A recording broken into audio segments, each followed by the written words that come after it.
मनाइए चांदी की राखी से रक्षाबंधन, रेंज मात्र 299 से शुरू। Dagru Seth jewellers, GM road near radio station, Darbhanga. कम खर्च में बेहतर इलाज अब दरभंगा में मल्टी सुपर स्पेशलिटी हॉस्पिटल, 24 घंटे emergency service. SN Sarraf hospital, नाका नंबर 6, डीएमसीएच रोड, लहेरियासराय। निसंतानता का सफल इलाज, आयुष्मान कार्ड एवं सभी हेल्थ इंश्योरेंस से मुफ्त इलाज। रोटी शोटी, वन स्टेप अहेड, अब multi cushion family restaurant, Rajkumarganj, Darbhanga. अब रूफ टॉप लाउंज भी खास आपके लिए। 13 वर्षों का आपका साथ बनाता है हमारे रिश्तों को खास। Vicky TVS, Bhatiyari Sarai, Darbhanga. Technology from TVS, eco thrust FI यानी ईटीएफआई, जो दे 15% ज्यादा mileage. Avail the best dental digital diagnosis, first time in Bihar. KIMS CBCT Center, KIMS Dental Spa, in front of Mithila Minority Dental College and Hospital, Ekmi Ghat, Lahiriyasaray, Darbhanga. Hero English School, Darbhanga, affiliated to CBSE up to 12th. New admission is going on for class nursery to 9th. Special classes for new students. Darbhanga में अजब लूट की गजब कहानी, फिल्मी style में रची थी लूट की झूठी कहानी। पुलिस ने 6 घंटे में ही कर दिया मामले का पर्दाफाश। फिल्मों की तर्ज पर यदि लूट की झूठी कहानी किसी ने रची तो दरभंगा पुलिस की पारखी नजर के सामने एक दिन भी नहीं टिक सकती वह कहानी। कुछ ऐसा ही कर दिखाया है दरभंगा जिले के बहादुरपुर थाने की पुलिस ने, जिसकी हर तरफ प्रशंसा हो रही है। लूट कांड का पीड़ित ही लूट की झूठी कहानी का रचयिता निकला और अंततः खुद पुलिस के हत्थे चढ़ गया। इस पूरी कहानी का खुलासा दरभंगा के सिटी एसपी शुभम आर्य ने और रविवार को आयोजित प्रेस वार्ता में किया। दरअसल मुजफ्फरपुर जिले के करजा थाना क्षेत्र अंतर्गत मखदुमपुर कोदरिया का रहने वाला Amarjeet Kumar group loan collection का कार्य करता है। उसने शनिवार को दिन के करीब 12:30 बजे शाखा प्रबंधक को बहादुरपुर थाना क्षेत्र के देकुली पिपरौली रोड पर लोन कनेक्शन का 42,800 रुपए लूट हो जाने की बात कही। शाखा प्रबंधक द्वारा डायल 112 एवं बहादुरपुर थाने को इसकी सूचना तुरंत दी गई। सूचना को गंभीरता से लेते हुए बहादुरपुर थानाध्यक्ष सुनील कुमार स्वयं दलबल के साथ घटनास्थल पर पहुंचे और अमरजीत कुमार से घटना की पूरी जानकारी ली। अमरजीत ने बताया कि वह एपीएम थाना क्षेत्र के रतनपुरा से ग्रुप लोन के कलेक्शन का 42,800 रुपए लेकर लौट रहा था। उसी दौरान 2 बाइक पर सवार 4 अपराध कर्मियों द्वारा उसका बैग छीन लिया गया। घटना की सूचना पर थाना कांड संख्या 291/2024 दर्ज कर तुरंत जांच शुरू कर दी गई। वादी अमरजीत कुमार के द्वारा अपराधियों के भागने का जो रास्ता बताया गया, उस रास्ते का सीसीटीवी फुटेज आदि खंगाला गया, पर कहीं भागने का कोई साक्ष्य नहीं मिला। जब अमरजीत से कड़ाई से पूछताछ की गई तो उसने खुद अपनी संलिप्तता स्वीकार कर ली। अमरजीत ने बताया कि उसने कलेक्शन का पैसा एक साइबर कैफे से अपनी सास के खाते में भेज दिया और खुद का बैग एवं मोबाइल के सिम को झाड़ियों में फेंक दिया था। पुलिस ने उसे भी बरामद कर लिया, साथ ही भेजी गई राशि के खाते का विवरण भी हासिल कर लिया। अमरजीत कुमार ने करीब 1 माह पूर्व पतोर थाना क्षेत्र के उगड़ा गांव में हुई ग्रुप लोन कलेक्शन के लूट की घटना में भी अपनी संलिप्तता स्वीकार कर ली और बताया कि उसे भी इसी प्रकार अंजाम दिया था।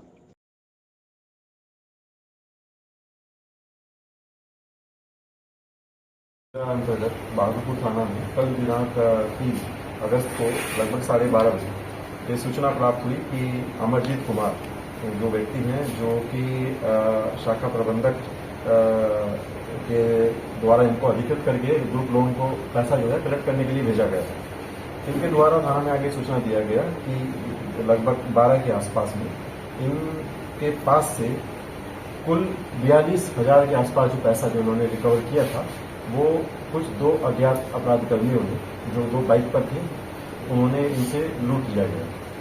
इस सूचना के तुरंत उपरांत थानाध्यक्ष बहादुरपुर ने और टेक्निकल टीम ने तुरंत मौके पर पहुंचे। मौके पर पहुंचने के उपरांत इन्होंने तकनीकी अनुसंधान जो है तो तदीक रूप से शुरू किया। आगे जब हम जैसे साक्ष्य संकलन हम कर रहे थे तो उसमें कुछ चीज़ें जो है वो उजागर हुई। तकनीकी रूप से अनुसंधान में ये चीज़ उजागर हुई कि जो इन लोगों के द्वारा इनके द्वारा जो पूरा अपना थ्योरी बताई जा रही थी जिस तरह से इनके साथ में घटना कारित हुई है, उसकी पुष्टि ये नहीं कर पाएगा जब घटनास्थल पर पहुंचे। जब हमने और अनुसंधान के बिंदुओं को और खंगाला तो घटनास्थल के पास से ही हमें एक जो सिम, बेसिकली जो मोबाइल इन्होंने बोला था कि हमारे से लूट किया गया है, उसका सिम जो था वो बरामद हो गया। जब हमने इनसे और गहनता से संबंधित पूछताछ किया तो ये अपने ही बुने हुए एक जाल में एक तरह से वहीं पर ही टूट गए और उन्होंने अपने अपराध को स्वीकार करते हुए बोला कि खुद इन्होंने एक षड्यंत्र रचते जो कंपनी का पैसा था उसको लूटने के लिए इन्होंने ये पूरा अपराध का एक साजिश को रचा था और जो पैसा था लगभग 42,000 रुपये इन्होंने अपने सास के अकाउंट में और अपने अकाउंट में क्रमवश इन्होंने ट्रांसफर कर दिया था।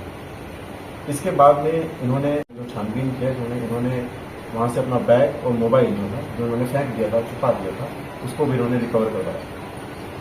इसमें इन्होंने आगे एक और बात को स्वीकारा कि पतोर थाना अंतर्गत दिनांक 2 जुलाई को एक घटना हुई थी जिसमें भी इन्होंने इसी तरीके का ही एक अपराध का सूचना जो थी वो पतोर थाना को दी थी और बोला था कि मेरे साथ वहाँ पे वैसे लूट हुई थी। उसका भी इन्होंने अपना भूमिका स्वीकारते हुए बोला कि उस समय भी लगभग जो इन्होंने 47,510 रुपये जो अपने बोले थे कि इनमें से लूट किए गए थे उसका भी इन्होंने ऐसे ही ट्रांसफर अपने ही व्यक्तिगत अकाउंट में किया था। इस पूरे घटनाक्रम को हम लोगों ने उद्भेदन जो किया है वो कुल 6 घंटे के अंदर में किया है। इसमें मोबाइल जो है वो रिकवर किया गया है, बैग रिकवर किया गया है, इवन जो अन्य साक्ष्य हैं जिसमें इन्होंने भी जो ट्रांसफर भी किया गया था पैसा, उस पैसा को भी इन्होंने ट्रांसफर जो किया गया अपने सास के अकाउंट में किया गया था उसका हमने पूरा चेन एस्टैब्लिश भी कर लिया है। पैसा भी हमें जल्दी ही उसमें रिकवर कर दिया जाएगा। कहाँ का रहने वाला है ये जो व्यक्ति है जो ये मखदूमपुर कोदरिया, ये थाना कर्जा पड़ता है मुजफ्फरपुर के वहाँ के रहने वाले हैं। किस कंपनी में ये कार्यरत? ये पिरामिड एक लोन स्कीम है। अच्छा सर, आपने अमाउंट का जो है हेराफेरी बताया गया, पहले इन्होंने 42,800 रुपये का जो इन्होंने कलेक्ट किया था उसका किया था और इसके अतिरिक्त जो पहले जो 1 महीने पहले की जो घटना थी 2 जुलाई की उसमें उन्होंने 47,510 रुपये का किया।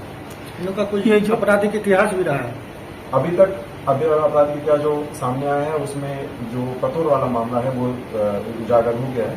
इसके अतिरिक्त जो और भी अगर कोई आपराधिक इतिहास में इस तरह की गतिविधि को इन्होंने अगर इंजाम दिया है तो उसको हम खंगा लें। सर क्या लग रहा है इसके साथ कुछ और भी लोग इन्वॉल्व हैं? ये अभी तक तो ये स्पष्ट नहीं हुई है, अकेले ही रूप से अभी तक अपनी भूमिका स्वीकारते हैं, लेकिन अगर किसी और की भूमिका आती है तो हमको आगे जो छानबीन है उसमें उनका फाक बनाएंगे चाहिए। सर कल वाली घटना में इसने जगह जो बताया गाँव के बीच में जो रोड होता है वहाँ पर वो वापस जब कलेक्शन करने टाइम पे लौट रहे थे तो उस रोड के पास में इन्होंने अपना घटनास्थल बनाई थी जो एक सुनसान एरिया पड़ता है जो घरों के से दूर रहता है। तो उन्होंने वहाँ पर एक घटनास्थल बनाया और अपना जो थ्योरी को एस्टेब्लिश करने के लिए वहाँ आ किया है। इसमें मोबाइल जो है वो रिकवर किया गया है, बैग रिकवर किया गया है, इवन जो अन्य साक्ष्य हैं जिसमें इन्होंने भी जो ट्रांसफर भी किया गया था पैसा, उस पैसा को भी इन्होंने ट्रांसफर जो किया गया था अपने सास के अकाउंट में किया गया था उसका हमने पूरा चेन एस्टैब्लिश भी कर लिया है। पैसा भी हमें जल्दी ही उसमें रिकवर कर दिया जाएगा। कहाँ का रहने वाला है? ये जो व्यक्ति है जो ये मखदूमपुर कोदरिया, ये थाना कर्जा पड़ता है मुजफ्फरपुर के वहाँ के रहने वाले हैं। किस कंपनी में ये कार्यरत? ये पिरामिड एक लोन स्कीम है। अच्छा सर, आपने अमाउंट का जो है हेराफेरी बताया गया, पहले इन्होंने 42,800 रुपये का जो इन्होंने कलेक्ट किया था उसका किया था और इसके अतिरिक्त जो पहले जो 1 महीने पहले की जो घटना थी 2 जुलाई की उसमें उन्होंने 47,510 रुपये का किया। इनका कुछ ये जो आपराधिक इतिहास भी रहा है अभी तक आपराधिक इतिहास जो सामने आया है उसमें जो पतोर वाला मामला है वो उजागर हो गया है। इसके अतिरिक्त जो और भी अगर कोई आपराधिक इतिहास में इस तरह की गतिविधि को इन्होंने अगर इंजाम दिया है तो उसको हम खंगा लें। सर क्या लग रहा है इसके साथ कुछ और भी लोग इन्वॉल्व हैं? ये अभी तक तो ये स्पष्ट नहीं हुई है, अकेले ही रूप से अभी तक अपनी भूमिका स्वीकारते हैं, लेकिन अगर किसी और की भूमिका आती है तो हमको आगे जो छानबीन है उसमें उनका ठाट बनाई। सर कल वाली घटना में इसने जगह जो बताया, गांव के बीच में जो रोड होता है वहाँ पर वो वापस अब कलेक्शन करने टाइम पे लौट रहे थे, तो उस रोड के पास में इन्होंने अपना घटनास्थल बनाई थी, जो एक सुनसान एरिया पड़ता है, जो घरों के से दूर रहता है। तो उन्होंने वहाँ पर एक घटनास्थल बनाया और अपना जो थ्योरी को एस्टेब्लिश करने के लिए वहाँ आसपास के जो गांव हैं, जो दुकान वाले हैं, उनको जाके बोलने भी लगे कि मेरे साथ ऐसे ऐसे घटना हो गया, ताकि वो लोग भी इनकी बात पे मतलब विश्वास करें, और जब पुलिस आगे उनसे पूछताछ करे तो वो लोग भी इनकी जो थ्योरी को दोबारा दोहराएं। कलेक्शन जो था सर इसके पास वो कैश में था क्या?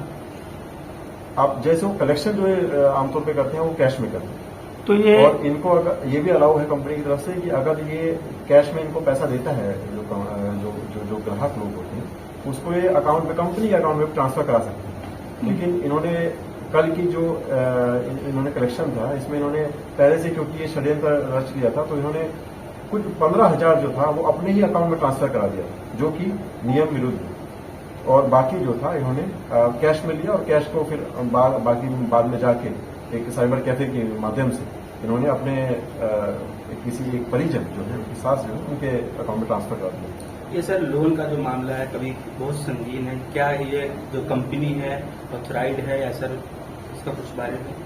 अभी तक इसमें हमने छानबीन नहीं की है, और अभी तक जो हमारा जो केंद्रीय बिंदु था वो ये था कि जो लूट बेसिकली जो कारित हुई है उस पर हम डिटेक्शन करना, कंपनी के रेस्पेक्ट में अगर कोई हमें शिकायत प्राप्त होती है तभी उसमें होता है।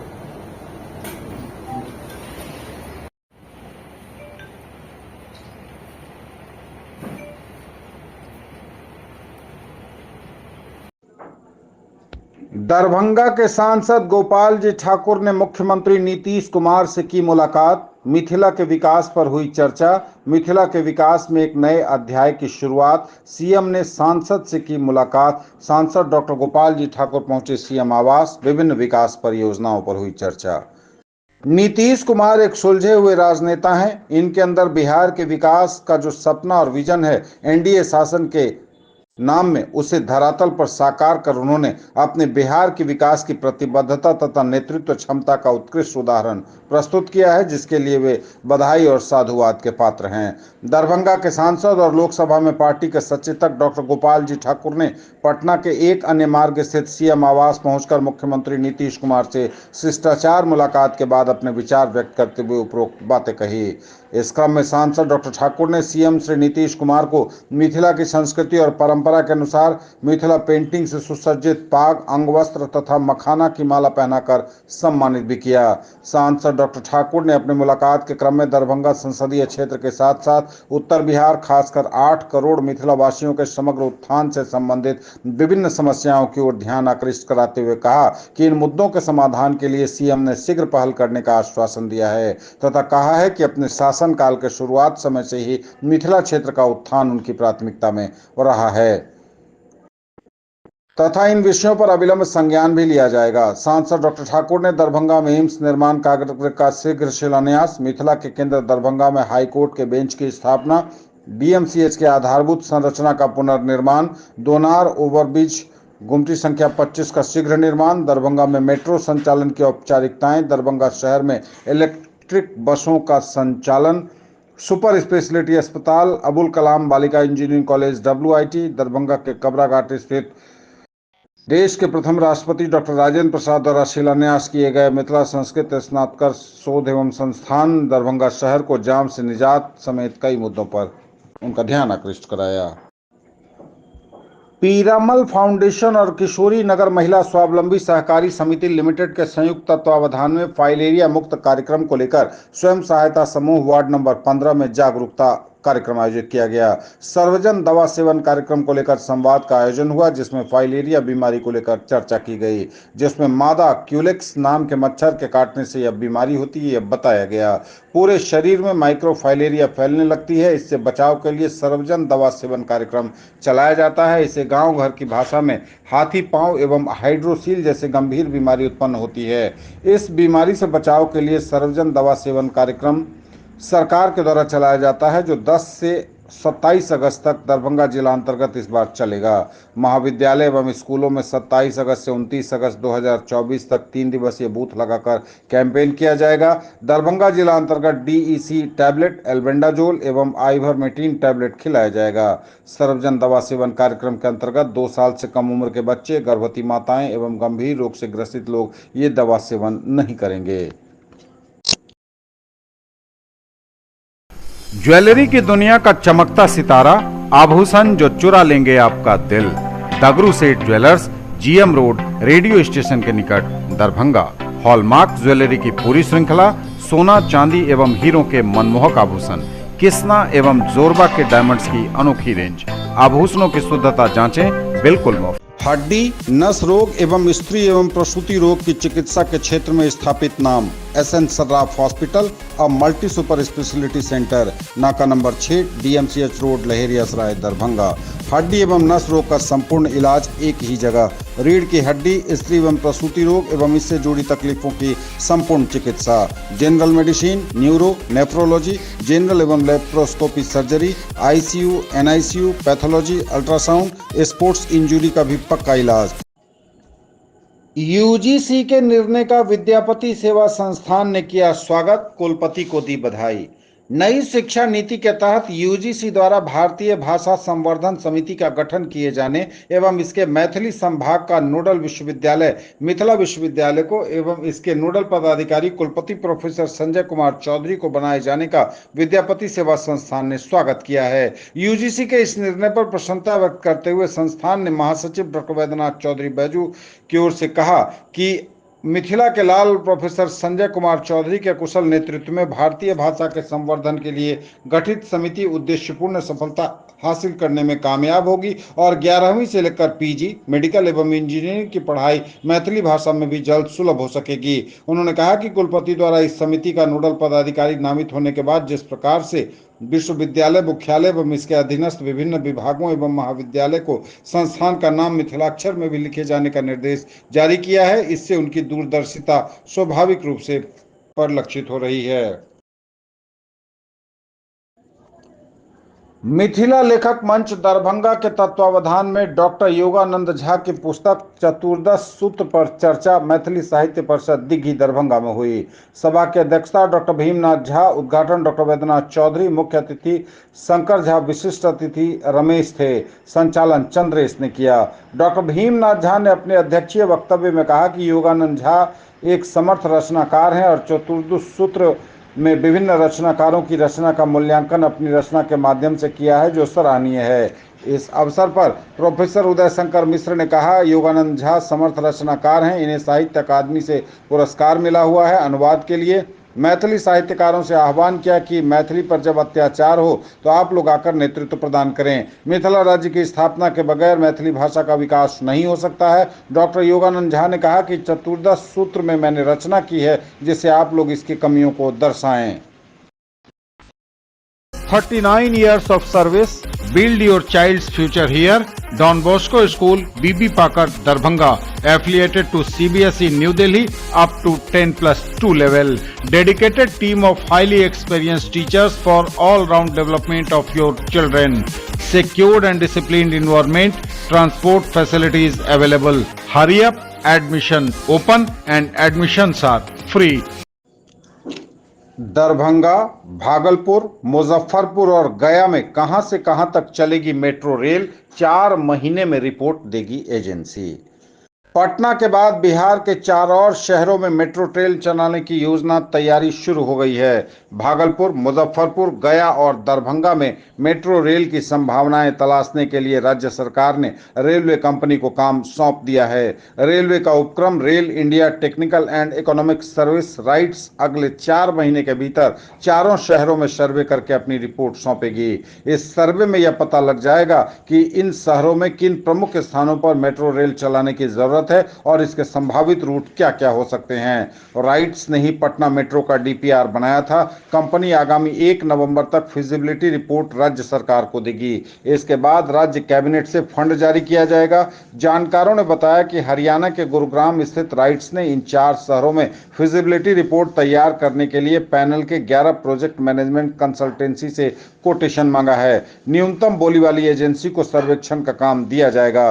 भागलपुर में सबौर से नाथनगर तक मेट्रो ट्रेन चलाए जाने की संभावना है। बता दें कि बिहार की राजधानी पटना में पहले से मेट्रो रेल का काम चल रहा है। पटना में मेट्रो का परिचालन अगले साल तक शुरू होने की संभावना जताई जा रही है। पिछले महीने नीतीश कैबिनेट ने 4 अन्य शहरों भागलपुर, दरभंगा, मुजफ्फरपुर और गया में भी मेट्रो ट्रेन चलाने का फैसला लिया था। सीएम नीतीश कुमार ने तुरंत इस क्षेत्र में काम शुरू भी किया है।